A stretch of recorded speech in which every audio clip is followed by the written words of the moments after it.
orang-orang pakai sarung kopiah, celana cingkrang, jenggotan, ke jidat hitam. Ini loh orang-orang pengacau negara. Kenapa kita ini nggak bisa lihat?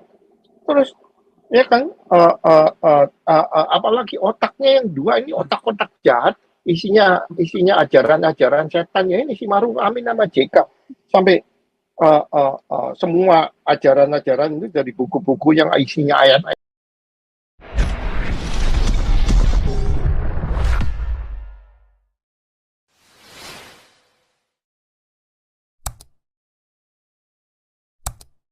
Oke, lanjut lagi. Siapa nih? Leonard, Generasi, Andi, Pandi, Incil. Tolong bantu saya ini ya, yang kedua saya bantu saya bukain. Ya, saya bukain. Oke, saya tambahin dikit deh, Papo. Ya, Pandi. Ya kan? Nah, ini kan kita balik lagi, kita lihat ke belakang. Si Jokowi itu waktu yang the first term itu, ya the first 5 tahun itu kan rakyat mau gebu-gebu. Wah, ini hebat. Emang oke lah. And then, gara-gara pressure, second term itu dia takut si Jokowi ini. Dia itu ini ya, menang-menang tipis loh waktu second term itu ya. Makanya dia itu merangkul si Maruf Amin. Itu sebetulnya dia nggak mau, tapi dia dipaksa sama partai harus merangkul Maruf Amin nih, si kakek tua. Ya gitu dia nggak bisa menang itu second term. Jadi kita lihat sendiri ya karena si Maruf Amin ini kan ketua MUI waktu itu. MUI ini udah above the law, maksudnya udah di atas hukum. MUI ini udah di atas polisi. MUI ini di atas jaksa dan kehakiman. Jadi negara ini udah jangan ngomong UUD 45 lah, macam-macam lah, udah hukumnya MUI, fatwa MUI yang mengatur negara Indonesia sekarang ini. Ya kan? Nah, kita lihat aja data-data ya, fakta yang ada. Religious prosecution ini ya, persekusi agama ini yang paling terbanyak terjadi di zaman Jokowi yang second term ini. Jokowi nggak bisa ngomong apa-apa, diam aja. Lebih banyak Habib bermunculan, katanya ngakunya dari Yaman. Banyak ustadz-ustadz yang muncul, yang nggak, pendidikannya juga boleh dipertanyakan, pendidikan dari apa, atau jadi ustadz. Ya kan? Nah, madrasah-madrasah, pesantren-pesantren yang mencabulin santriwatinya tambah banyak. Yang ketahuan aja sekarang muncul, yang belum ketahuan kita juga nggak tahu. Mungkin bentar lagi kita bakalan muncul ya, karena medsos banyak yang keluar. Jadi madrasah pesantren ini nggak diatur. Ya kan? Nah, pertanyaannya nih, madrasah pesantren itu, what are you producing? Kamu itu produksi apa? Coba kasih contoh deh. Apakah ada anak-anak yang juara science keluar dari madrasah, dari pesantren? Apakah ada mahasiswa yang pintar-pintar keluar dari madrasah pesantren? Apakah ada anak-anak yang juara matematika, juara kimia yang keluar dari madrasah pesantren? Ini yang perlu kita tanyakan. Nah, menurut saya polisi udah fail, polisi udah gagal. TNI juga gagal. Nah, menurut Pak Tobing, TNI nggak bisa maju gara-gara diikat sama undang-undang. Jadi polisi nggak bisa bergerak, TNI nggak bisa bergerak, terus negara ini mau kemana? Ya kan? Nah, terus lagi kita lihat kejadian rame-rame ini, ustadz lah, Muhammadiyah, NU, Habib, apa kayak namanya kayak ini, semua ini di Jawa. Di pulau-pulau lain ini nggak ada yang rame-rame begini, nggak berani. Yuk di Sulawesi, yuk di Kalimantan, berani kamu rame-rame gini. Kalau udah yang Pak Teddy bilang tadi, bubur merah atau pasukan Dayak berbaju merah aja keluar, mati lu, hancur lu. Nggak ada yang berani. Kalau Dayak udah keluar pakai ikat kepala merah, baju merah, itu mereka udah ready to die, udah siap mati. Kabaran. Jadi yang rame-rame ini cuma yang di Jawa-Jawa ini loh isinya. Aduh, orang-orang pakai sarung kopiah, celana cingkrang, jenggotan, ke jidat hitam. Ini loh orang-orang pengacau negara.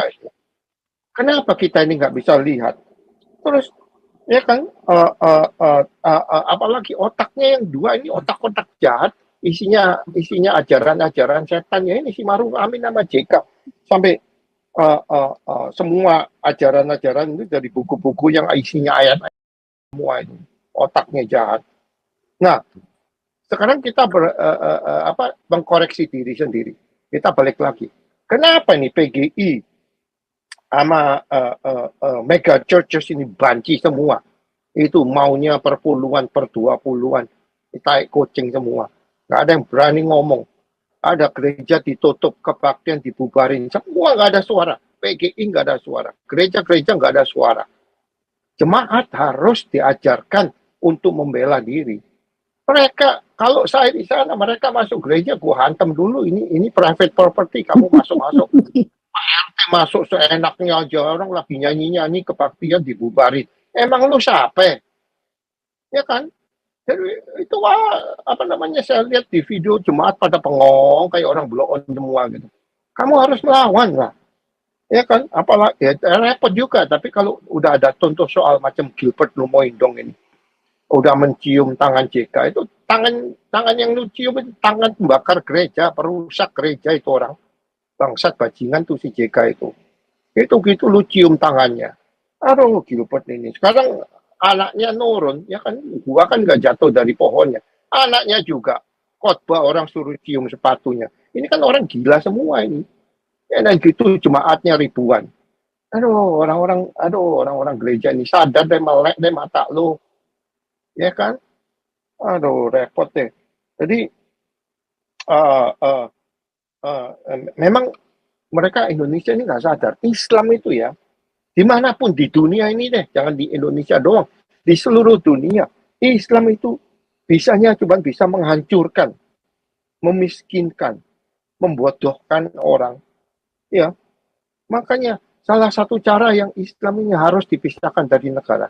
Urusan agama, urusan lu di rumah lu mau sembahyang 10 kali, jidat lu sampai hitam, jidat lu sampai kapalan, who cares? Di rumah, tapi jangan memasakkan ajaran lu ke kita-kita orang. Ya kan gitu. Nah, sekarang sekarang Jokowi lagi balik Jokowi. Dia ini udah ngatur. Jokowi ini, aduh, dia ngatur ini orang ego. Dia seperti apa namanya yang ini orang nggak ada cinta negara, nggak patriotik ini orang, nggak cinta negara. Yang penting itu dirinya sendiri.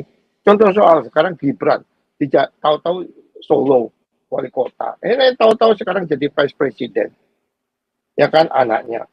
Terus si Bobby menantunya. Tahu-tahu mau dimajukin dari gubernur. Jadi dia ini udah menata si Jokowi ini bukan dinasti di Indonesia. Dia nggak peduli dengan rakyat, dia nggak peduli dengan religious persecution, dia nggak peduli segala macam. Pokoknya anak gua, anak mantu gua hidupnya enak, ya kan?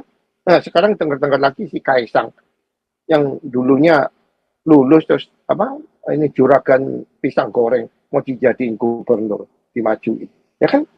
Indonesia ini jadiin apa lahan percobaan atau membodohkan rakyat, ya kan? Menurut saya sih Indonesia udah hancur, udah bubar. Yo, sekarang ngomongin tahun emas lagi tahun emas tahun 45 bullshit semua itu lah. Mana bisa tahun emas? Dolarnya aja hari ini saya belum lihat nggak berapa duit. Udah gitu ngamuk sekarang nggak mau pakai dolar, pakai RMB ya terserah lu. Pakai won, pakai apa kayak terserah lu. Lu mau pakai duitnya Arab juga terserah. Ya kan jangan kita lihat keadaan ekonomi Indonesia aja deh. Nah, sekarang balik lagi. Terus kita bertanya, kenapa ini Indonesia ini kan kita semua udah tahu dikontrol sama 9 naga. Kenapa 9 naga ini kok nggak bersuara? Ya ngapain mereka bersuara? Oh, bisnisnya enak-enak, duitnya kencering-kencering tiap hari, malah apa? Duitnya mencair tiap hari, ngapain 9 naga banyak ngomong? Kalau ada apa-apa ya 9 naga tinggal cabut kan asetnya. Contoh soal sekarang IKN kehabisan duit. Nah IKN itu duit kebanyakan dari siapa ya? 9 naga ini ditodongin, suruh nyumbang. Sekarang kenapa berhenti? Soalnya mereka tahu, gua nyumbang, terus saya punya return on investment ini apa? Nggak ada. Jadi orang kalau mau invest nggak ada return of nggak ada return of investment, ya ngapain invest, kan gitu. Aduh, jadi ya balik lagi lah, kita harus cari orang yang cinta negara deh. Katanya si Prabowo oke lah, tapi nggak tahu lagi lah dia operasi ini udah operasi itu deh. Paling banter dia ya 1 term 5 tahun. Setelah itu gimana? Ya jatuhlah ke anaknya si Jokowi, kan gitu.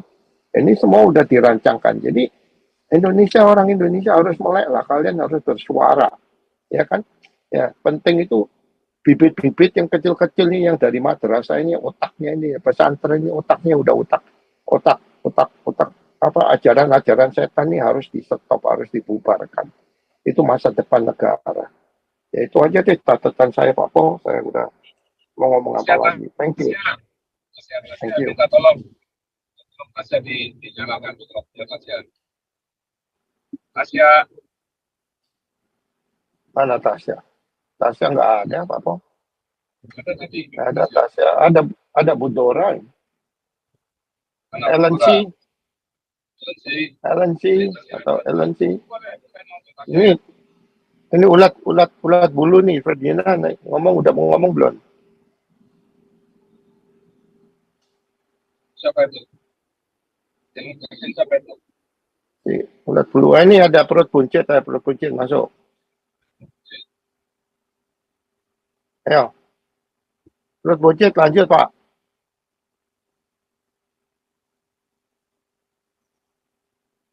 Ayo. Iya, lanjut. Iya, malam Pak. Iya, malam Pak. Iya.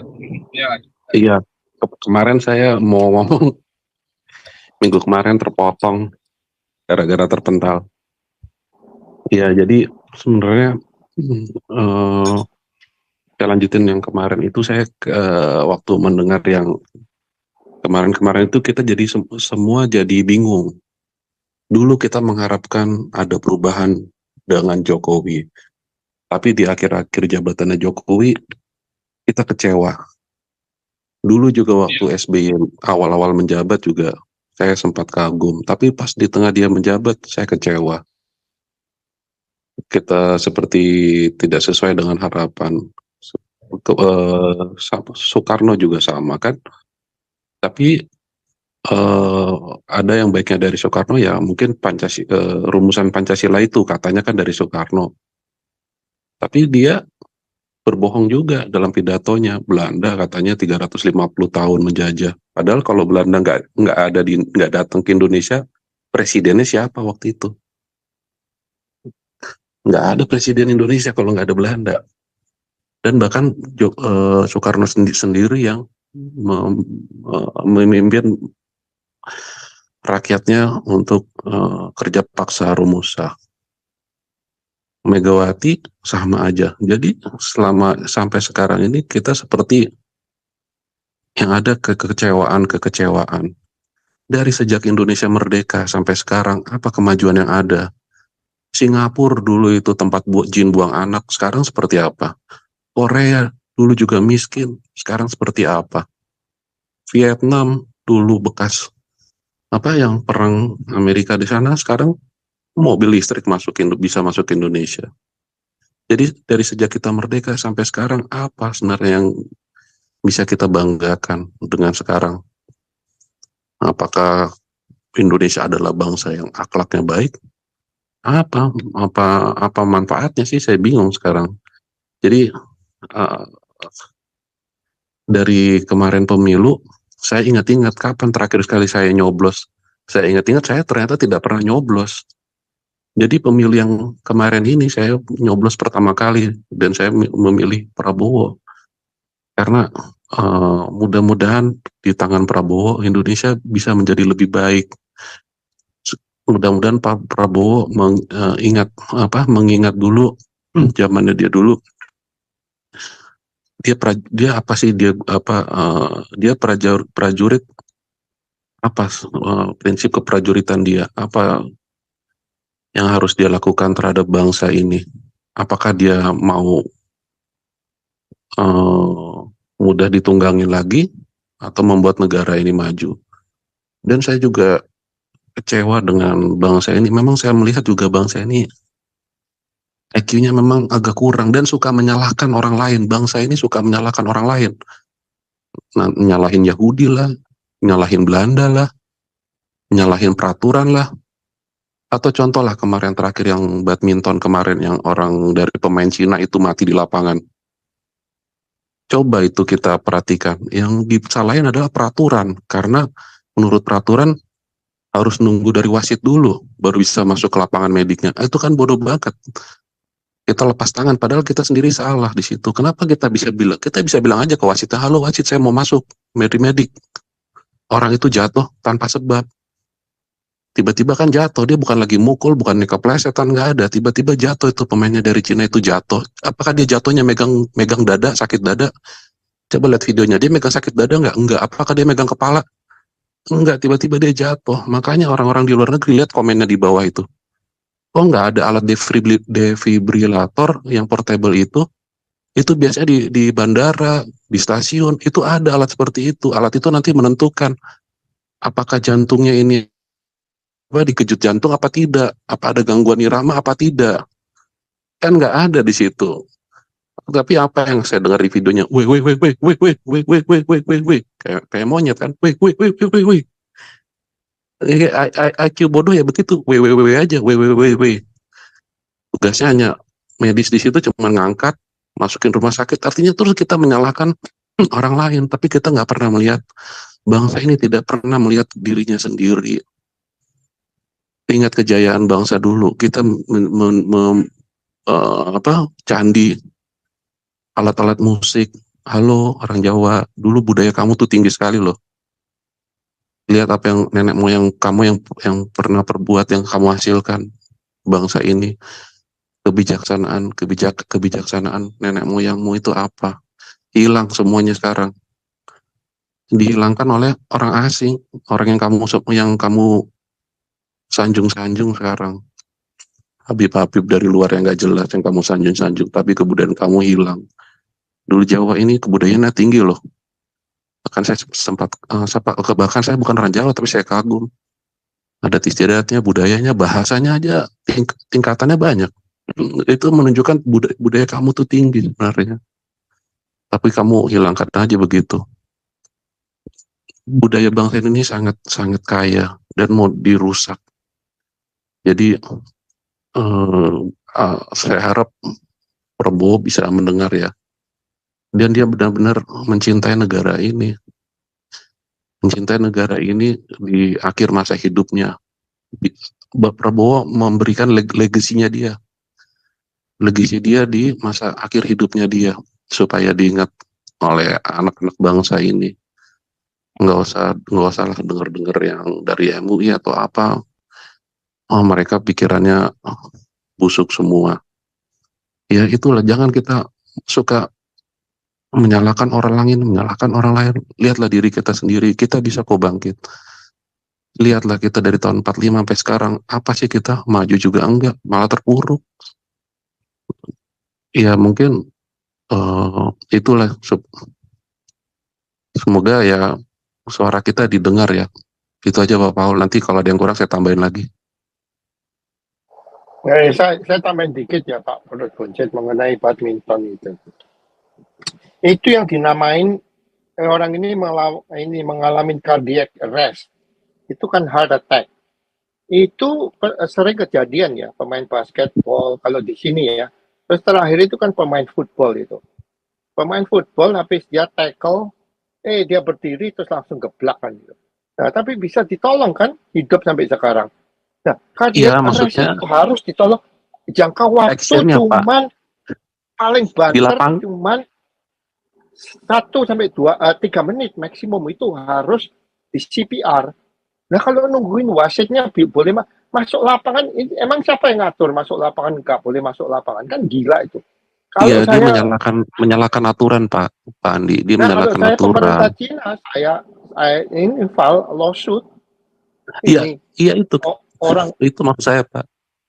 Iya, dia menyalahkan pertandingan besar. Berarti harus ada dokter yang standby, kan? Ada ambulans yang standby, ada paramedik yang standby, kan harusnya begitu. Masa itu anak Nah, lihat aja tuh di video sampai begitu jatuh kan nggak jatuh diem, jatuh kejang-kejang. Itu kan Kebetulan udah nama tahu. depannya Zhang lagi, Pak. Saudaranya si Paul itu ya, Paul Zhang. Jadi jadi kan ini mati kok ini saya kalau saya bilang ini mati konyol. Pemerintah Cina ini harus harus melalui hukum harus disu ini negara apa itu apa Isu. namanya panitia.